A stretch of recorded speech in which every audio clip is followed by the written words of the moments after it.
الحمد لله الحمد لله وكفى وسلام على عباده الذين اصطفى خصوصا على أفضلهم وخاتم النبيين محمد الأمين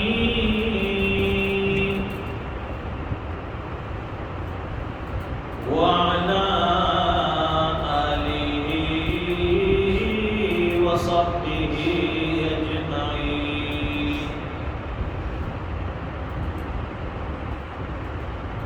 أما بعد فأعوذ بالله من الشيطان الرجيم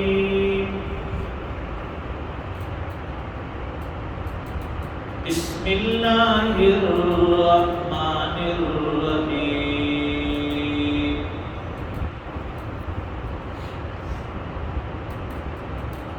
والذين جاهدوا فينا لنهدينهم سبلنا وإن الله لمع المحسنين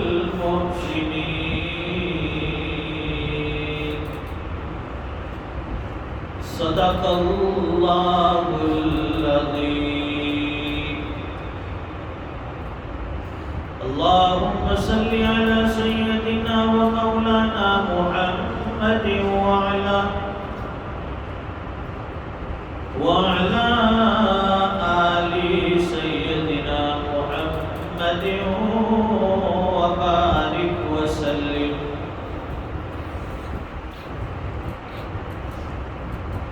بزرگوں اور دینی بھائیوں،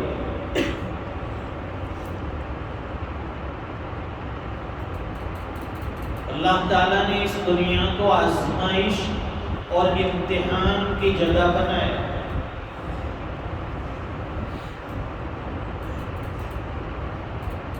یہ دنیا آزمائش کی جگہ ہے، یہ دنیا امتحان کی جگہ ہے، اور پھر انسان کو اس دنیا میں اپنی عقل اور سمجھ کے اعتبار سے اس امتحان میں کامیاب ہونا ہے۔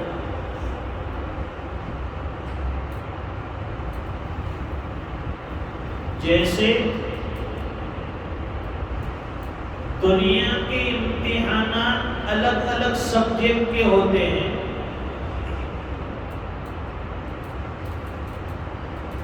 تو اللہ کی طرف سے لیے جانے والے امتحانات یہ بھی الگ الگ طریقے سے ہوتے ہیں۔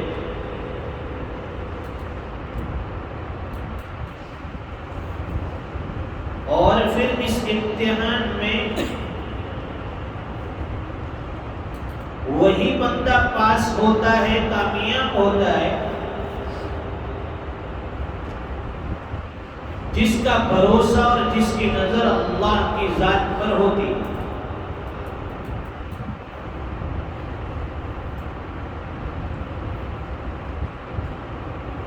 دنیا کے امتحانات کے لیے تیاری ضروری ہے،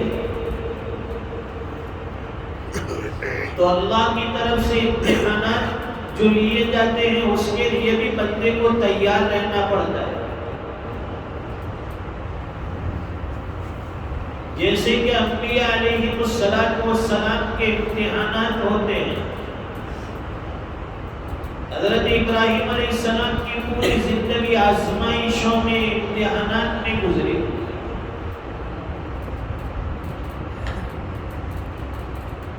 ہم تو دنیا کے ادنا بشر اور ادنا انسان، جو بندہ جتنی بڑی معیار والا ہوگا، جتنے بڑے مرتبے والا ہوگا، اس کا امتحان اس کی حیثیت کے مطابق لیا جائے گا۔ معمولی انسان ہے تو اللہ تعالیٰ چھوٹے چھوٹے امتحانات لیتے ہیں۔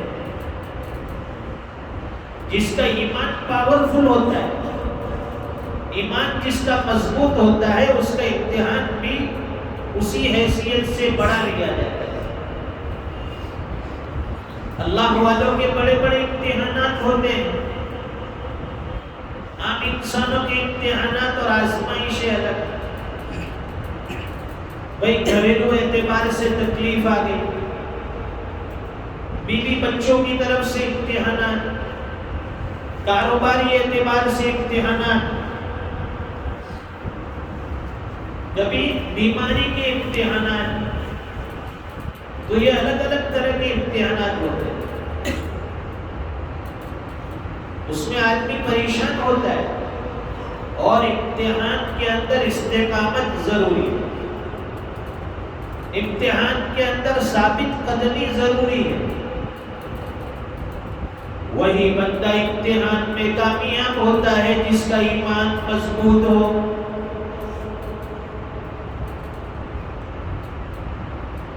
گھر میں پریشانی آ گئی تو پریشانی کے اندر بھی آدمی واویلا نہ کرے، اللہ کی طرف متوجہ ہو جائے۔ جو بھی تکلیف ہو، جو بھی حالات ہو، جو بھی پریشانی ہو، فوراً اللہ کی طرف متوجہ ہو جائے۔ کوئی کام بگڑ گیا تو بھی اللہ کی طرف متوجہ ہو جاؤ، کوئی کام بن گیا تو بھی اللہ کی طرف متوجہ ہو جاؤ۔ بگڑی کو بنانے والا وہ، اور بنی ہوئی چیز کو بگاڑنے والا بھی وہ۔ اسباب میں کچھ نہیں رکھا ہے، سب چیزیں مسبب الاسباب کے اختیار میں ہے، اللہ کے ہاتھ میں۔ یہ بیماری کا آنا یہ بھی اللہ کی طرف سے ہے، صحت کا ملنا یہ بھی اللہ کی طرف سے ہے، مال کا مل جانا یہ اللہ کی طرف سے ہے، مال کا چلے جانا یہ بھی اللہ کی طرف سے ہے، خوشی کا آنا یہ بھی اللہ کی طرف سے ہے، غم کا ملنا یہ بھی اللہ کی طرف سے۔ دنیا میں چاہے غم پہنچے، دنیا میں چاہے خوشی ملے، سب چیزیں اللہ کی طرف سے ہیں، بندے کو اس کا یقین ہونا چاہیے۔ ایسا نہیں کہ میں نے فلاں کام کیا تو مجھے یہ فائدہ ہو، اور فلاں کام اس طرح کرتا تو مجھے یہ نقصان نہ اٹھانا پڑتا۔ اللہ کی طرف سے نظر نہیں ہٹنی چاہیے، ہماری نظر اللہ کی طرف ہو۔ تو دنیا میں آزمائشیں ہیں، امتحانات ہیں، اور ہم لوگ دنیا کی لذتوں کے پیچھے لگے ہوئے ہیں، یہاں کے عیش و آرام کے پیچھے لگے ہیں۔ ہمیں ہائی فائی لائف چاہیے، ہمارا کھانا اچھا ہو، ہمارا لباس اچھا ہو، ہماری گاڑی اچھی ہو، ہمارے مکانات اچھے ہو، ہر انسان کی خواہش پیسفل لائف، اچھی زندگی۔ اب اس کے لیے پھر آدمی نہ حلال دیکھتا ہے نہ حرام دیکھتا ہے، بس مجھے اچھا چاہیے، اس کے لیے حرام کاری کرنی پڑے، کچھ بھی کرنا پڑے۔ ارے بھائی اس کا پھر اللہ کے یہاں جواب بھی دینا ہے۔ دنیا کی ہر نعمت کا اللہ کے یہاں حساب دینا ہے۔ ایک مرتبہ حضور پاک صلی اللہ علیہ وسلم گھر سے نکلے، صدیق اکبر نکلے، عمر فاروق نکلے، سب کے فاتح ہیں، کھانے پینے کو کچھ نہیں، شدید بھوک لگی ہوئی ہے ان حضرات کو۔ حضور پاک صلی اللہ علیہ وسلم بھی بھوکے ہیں، فاروق اعظم بھی بھوکے ہیں، صدیق اکبر بھی بھوکے ہیں، شدید بھوک کا تقاضا ہے، کھانے پینے کی کوئی چیز نہ گھر میں موجود ہے، نہ کوئی ملنے کی امید ہے، بھوک کا تقاضا ہے۔ ظاہر ہے کہ آدمی جب بھوکا ہوتا ہے تو چکرانا سر شروع کر دیتا ہے، کمزوری ہوتی ہے، قدم نہیں اٹھتے، چلنا دشوار ہوتا ہے،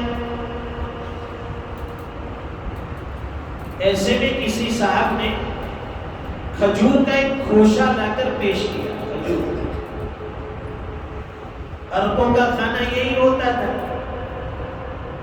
کھجور کھا لیتے، پانی پی لیتے، یہ ان کا گزر بسر.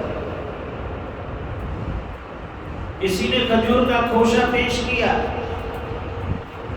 وہ صحابہ کرام فاروق اعظم صدیق اکبر رضی اللہ عنہ بھوکے تھے، کھانے لگے. کھاتے کھاتے پوچھا حضرت عمر فاروق رضی اللہ تعالیٰ عنہ نے کہ اللہ کے رسول، کیا اس کھانے کے اوپر بھی اللہ کے یہاں ہمیں حساب دینا ہے؟ اللہ کے رسول نے فرمایا کہ جی ہاں. حضرت عمر رضی اللہ تعالیٰ عنہ نے اس لیے سوال کیا تھا کہ ہمارا تو فاقہ ہے اور شدید بھوک لگی ہوئی ہے، اور اس بھوک کے موقع پر یہ چند کھجوریں مل گئی، اس کو کھا لیا، کیا اس پر بھی اللہ کے یہاں حساب دینا ہوگا؟ حضور پاک صلی اللہ علیہ وسلم نے فرمایا کہ دنیا میں ملی ہوئی ہر نعمت کا اللہ کے یہاں حساب دینا ہوگا. اب سوچئے کہ وہ چند کھجوروں پر حساب دینا ہے، ہمارے پاس تو کتنی نعمتیں ہیں اللہ کی، بے شمار نعمتوں میں پڑے ہوئے. ایک مرتبہ فاروق اعظم رضی اللہ تعالیٰ عنہ اپنے لشکر کے ساتھ جا رہے تھے. دوپہر کی چلچلاتی دھوپ میں فاروق اعظم امیر المومنین ہے، پیاس محسوس ہوئی. خادم سے کہا کہ مجھے ذرا پانی پلا دیجیے.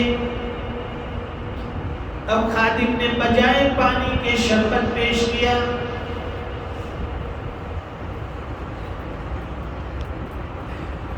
حضرت فاروق اعظم رضی اللہ تعالیٰ عنہ نے اس کا ایک گھونٹ پیا، آنکھوں سے آنسو بہنے لگے کہ میں نے تو یہ پانی مانگا تھا، خادم نے شربت پیش کیا، اس پر تو خوشی ہونی چاہیے. پوچھا کہ حضرت اس میں تو خوشی ہونی چاہیے، آپ تو رو رہے شربت ملنے پر. دنیا میں اگر ہم کسی سے پانی مانگے اور کوئی جوس کا گلاس دے دے تو ہم تو اس کی تعریف کریں گے، واہ ماشاءاللہ بڑا خدمت گزار ہے.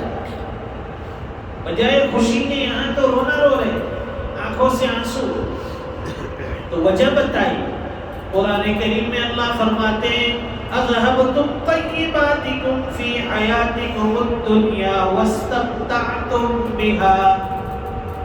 میں اس لیے روتا ہوں کہ قیامت کے دن کہیں اللہ یہ نہ فرماتے کہ تمہاری پسند کی چیزیں، تمہاری چاہت کی چیزیں تمہیں دنیا میں مل گئی، اب یہاں آخرت میں تمہارا کوئی حصہ نہیں. اس لیے میں روتا ہوں. اس لیے صحابہ کرام یہ چاہتے تھے کہ دنیا کیسے بھی گزرے، ہمیں آخرت میں سب کچھ ملنا چاہیے، دنیا میں ملے یا نہ ملے. اور ہماری چاہت یہ ہے کہ سب کچھ دنیا میں چاہیے، آخرت میں ملنے والا ہو تو ملے گا. سب یہاں چاہیے، مجھے مالدار بننا ہے، مجھے سیٹھ بننا ہے، مجھے امیر بننا ہے، مجھے بڑے بنگلے والا بھی بننا ہے، مجھے جاگیردار بننا ہے، پراپرٹی والا بننا ہے. بڑی بڑی امیدیں، بڑی بڑی چاہتیں ہمارے ساتھ یہ دنیا میں لگی، اور یہ سب دنیا کی لذتیں ہیں. اور دنیا کی لذت یہ سب دھوکہ ہے، دھوکہ. یہ عارضی چیز ہے. آپ کتنی بھی لذت والی کوئی چیز کھا لو، 2 منٹ اس کا ذائقہ رہے گا، اس کی لذت محسوس ہوگی، پیٹ میں جانے کے بعد اس کا ذائقہ ختم. تو اسی طرح سے گناہ کی مثال بھی یہ دنیا کی لذتوں کی طرح عارضی ہے. گناہ کرنے میں انسان کو مزہ آتا ہے، یہ وقتی طور پر مزہ آتا ہے، لیکن پھر اس گناہ کے اوپر آخرت میں سزا ملتی ہے. چند منٹوں کا یہ مزہ اور پھر ہمیشہ کے لیے آخرت میں سزا. حکیم الامت مجدد ملت حضرت مولانا شاہ اشرف علی تھانوی رحمۃ اللہ علیہ نے گناہ کے لذت کی مثال اس طرح سے دی. فرماتے ہیں کہ گناہوں کی لذت کی مثال ایسی ہے جیسے کوئی خارش کا مریض، کوئی کھجلی والا آدمی، جس بندے کو یہ خارش کی بیماری ہوتی ہے، جسے خارش کا مرض ہوتا ہے، اسے کھجانے میں جتنا مزہ آتا ہے اتنا مزہ کسی چیز میں نہیں آتا ہے۔ وہ جتنا کھجاتا جائے گا اسے مزہ آتا جائے گا، لیکن فرماتے ہیں کہ نتیجتاً وہ جتنا کھجلائے گا اس کی بیماری اتنی آگے بڑھتی جائے گی۔ تو یہ معمولی لذت کی وجہ سے اپنا نقصان کرتا ہے، بیماری بڑھاتا ہے۔ اسی طرح سے یہ گناہ کی مثال ہے کہ انسان چند منٹوں کے مزہ کے لیے پھر اپنی آخرت کو برباد کر رہا ہے، ہمیشہ کی سزا یہ اپنے نامہ اعمال میں لکھوا رہا ہے۔ یہ سارے گناہ انسان سے اس کا نفس کرواتا ہے۔ ہم کہتے ہیں کہ شیطان گناہ کراتا ہے، شیطان تو ہے لیکن ساتھ میں ہمارا نفس بھی لگا ہے۔ علامہ موسیلی رحمۃ اللہ علیہ فرماتے ہیں انسان کے نفس کی مثال دودھ پیتے بچے کی طرح ہے۔ ایک دودھ پیتا بچہ ہے، اسے آپ دودھ چھڑائیں گے اسے تکلیف ہوگی۔ اب اگر ماں باپ یہ سوچیں کہ بچے کو دودھ چھڑانے سے اس کو تکلیف ہوتی ہے، بچے کو پریشانی ہوتی ہے، بچہ روتا ہے، اس کا دودھ نہیں چھڑانا ہے، تو وہ بچہ کبھی دودھ نہیں چھوڑے گا، وہ دودھ پیتا رہے گا، جوان ہو جائے گا تب بھی اس کا دودھ نہیں چھوڑے گا۔ اس لیے بچپن میں اس کو دودھ چھوڑانے میں چاہے تکلیف ہو، چاہے وہ روئے، چاہے بیمار پڑ جائے، چاہے کچھ بھی کرے، لیکن ماں باپ اسے دودھ چھڑواتے ہیں۔ اس کی اس تکلیف کو نہیں دیکھتے ہیں کہ بچے کو تکلیف ہو رہی ہے، وہ جانتے ہیں کہ اگر اس تکلیف کو ہم نے نظر انداز کیا، اس کا دودھ چھڑا دیا، آگے جا کر وہ روٹی کھانے والا بنے گا، روٹی کھانے کے قابل بنے گا، اور دودھ نہیں چھڑائے گا تو وہ ہمیشہ دودھ کا عادی بنا رہے گا۔ فرماتے ہیں کہ انسان کے نفس کی مثال بھی اسی دودھ پیتے بچے کی طرح ہے کہ اگر اس سے آپ گناہ چھڑوائیں گے اسے تکلیف ہوگی، آنکھوں کے گناہ چھڑوانے سے اسے تکلیف ہوگی، ناجائز طریقے سے مال مل رہا ہے چھوڑنے میں تکلیف ہوگی، جوا کما رہا ہے، جوے کے اندر مال مل رہا ہے، چھوڑیں گے تکلیف ہوگی، شراب پی رہا ہے، شراب چھوڑنے کی وجہ سے تکلیف ہوگی، لیکن اس تکلیف کو نظر انداز نہیں کر سکتے کہ جانے تو اسے تھوڑا سا گناہ کر لینے دو، اسے گناہ کی لذت لے لینے دو۔ نتیجہ یہ ہوگا کہ وہ انسان کی آخرت کو برباد کر دے گا انسان کا نفس۔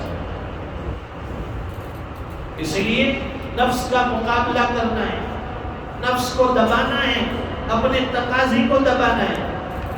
قرآن کریم میں اللہ فرماتے ہیں والذین جاہدوا فینا لنہدینہم سبلنا وإن اللہ لمع المحسنین۔ جو ہمارے راستے میں مشقتیں برداشت کرے گا، جو ہمارے راستے میں مجاہدات کرے گا، اللہ فرماتے ہیں کہ ہم ان کے لیے جنت کا راستہ، ہدایت کا راستہ آسان کر دیں گے، انگلی پکڑ کر اسے ہدایت کا راستہ بتائیں۔ اللہ کے راستے میں مجاہدہ کرنا پڑے گا، سردی کی ٹھنڈی رات کے اندر اٹھ کر اللہ کے لیے نماز میں جانا پڑے گا۔ یہ نہیں ہے کہ سردی کی رات ہے اور لحاف کے اندر گرم گرم بستر میں لیٹے ہوئے ہیں، اٹھیں گے تو سردی محسوس ہوگی، ہاتھ پیر میں تکلیف ہوگی، بیمار پڑ جائیں گے۔ یہ سب برداشت کرنا پڑے گا، فجر کی نماز میں جانا پڑے گا۔ حلال مال آپ نہیں ملتا، حرام مل رہا ہے، اب سوچتے ہیں کہ چلو اس بار حرام سے کام چلا لیتے ہیں، تو حرام تو چھوڑنا پڑے گا، نفس کے اوپر پیر رکھنا پڑے گا، اس کا سر کچلنا پڑے گا۔ حلال تھوڑا ہوگا اس میں برکتیں ہوگی، حرام چاہے کتنا بھی زیادہ ہو، امپار اور ڈھیر لگ جائے اس میں بے برکتی ہے۔ اللہ تعالیٰ ہمیں سمجھنے کی توفیق عطا فرمائے، ہدایتوں کے فیصلے فرمائے، گناہوں کی لذت سے اللہ تعالیٰ ہم سب کو بچائے۔ وآخر دعوانا الحمدللہ۔